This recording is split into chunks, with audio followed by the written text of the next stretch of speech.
Hello, everyone. I just watched the Sarkeesian Effect rough draft preview as posted by Davis MJ Aurini and his video update and preview, which is almost as long. That was a whole hour of my life. And this is only speaking about Davis MJ Aurini's half of this project that is split apart from Jordan Owen. I don't know anything about his project. I'm only talking about Davis's half. And he posted 38 minutes of the first part as a rough draft, as a sneak preview, right? So, Davis MJ Snake in the Grass Aurini, right? He thinks that he's got the rights to do this, so he put it out there. And so I watched it. And here we go. This is my 3 criticisms of what I've seen so far, the direction that it's heading. Criticism number 1. The drama behind this making of this film is way better than the film itself. I mean, this film is boring in comparison to hearing about the drama.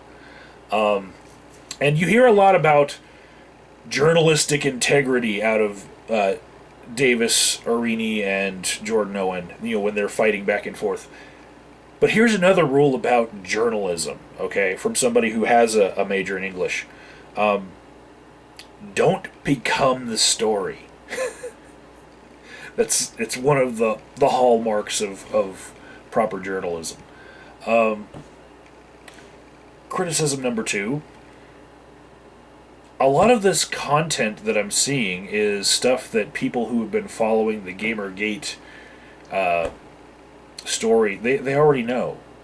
I haven't seen anything really new in this 38 minutes. And I understand that this is a work in progress, and maybe he's saving the salacious tidbits for the end that will be the big reveal. But in this 38 minutes that starts it out, I'm going to probably want to change the channel or go to a different YouTube video, because that's where I think this is headed. But, yeah, I haven't seen anything new in it. In fact, I'm not going to say it's plagiarism. I'm just going to say that it's regurgitating a lot of what I've seen on the Thunderfoot channel. Criticism number 3, and this is the one I'm going to go into detail about. This video is going to be polarizing if it continues in the direction that it's going. It's not going to change the hearts and minds of any Anita Sarkeesian fan. It's not going to do anything but tell you whether you are an MRA or a feminist. That's it. Yeah, and the way that it betrays its own motives can be seen plainly with the connection that is trying to be made here between Anita Sarkeesian and Saul Alinsky 100 years in the past, when people that are also on the MRA side, like Sargon of Akkad, have connected Anita Sarkeesian to much more recent influences, like that Bell chick, right? So when you hear the word Saul Alinsky, okay, when you hear it coming from a conservative, libertarian person, you immediately, if you're a liberal person, you disregard everything else that they're saying, okay? It's basically like them saying, I listen to Rush Limbaugh and Sean Hannity on the radio, and sometimes I watch Sean Hannity on Fox News. That's all it says. That's what it betrays about you. It's like alluding to somebody possibly being a Nazi. It's like, it's so over the top with your poisoning the well.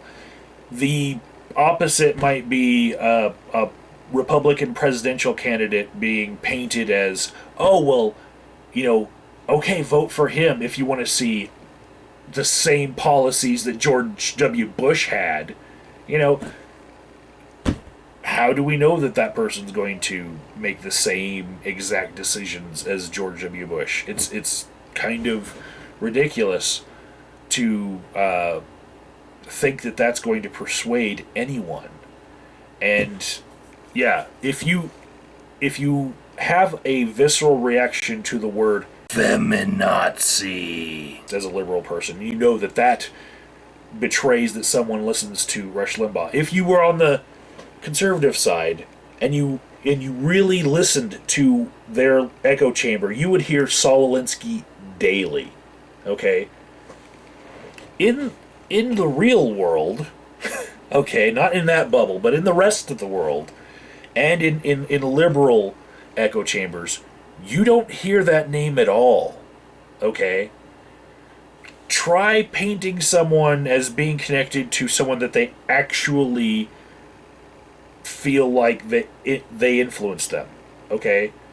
Such as that Bell chick that Sargon of Akkad is talking about, because that's somebody who Anita Sarkeesian actually referenced, because he actually took the time to look at her master's thesis and look at, her references and look at what her actual influences were, rather than coming with this presupposed packaged ideology that it's like saying, of course she's just like every other socialist, and we can just take the last socialist that we painted that way and just put in Anita Sarkeesian and just let the rest of the story tell itself just like it's done every other time. No, you've spent too much time in that conservative echo chamber. Okay? And if you think that you are a good reflection of libertarian values, I'm going to say that you're just an asshole Republican who doesn't like the label, Davis. That's what libertarian is to you. And that's my review.